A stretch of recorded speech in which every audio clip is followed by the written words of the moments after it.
أعوذ بالله من الشيطان الرجيم بسم الله الرحمن الرحيم وعن أبي هريرة رضي الله تعالى عنه হইতে বর্ণিত তিনি বলেন রাসূলুল্লাহ সাল্লাল্লাহু আলাইহি সাল্লাম বলেছেন আল্লাহ তাআলার 99টি নাম আছে যে উহা মুখস্থ করিবে আল্লাহ তাআলা তাকে জান্নাতে প্রবেশ করার তৌফিক দিবেন।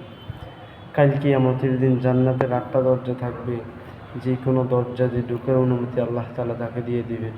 উদউনি আস্তাজিব লাকুম, আল্লাহ তাআলা তাকে জান্নাতে ঢোকার অনুমতি দিয়ে দিবেন। সুতরাং যে ব্যক্তি আল্লাহ তাআলার কাজ করবে, যে ব্যক্তি আল্লাহ তাআলার হুকুম, আল্লাহ তাআলার বিধানগুলো মেনে চলবে। আজকে অনেকে বলে আমরা আহলে সুন্নি, আমরা সুন্নি, আমরা রাসূলের সুন্নাহকে মানি। আর ভাই, আর বোকা, তোমরা তো বোকার স্বর্গে বাস করো। আহলে সুন্নাহ তো তারা যারা দাঁড়িয়ে রাখে, যারা রসুলকে মানে, তারা তো প্রকৃত আহলে সুন্নাহ। তবে তোমরা কখনো দিন আহলে সুন্নাহ হতে পারো না। যাদের গালে দাড়ি নেই, যাদের গায়ে জুব্বা নাই, যাদের কাছে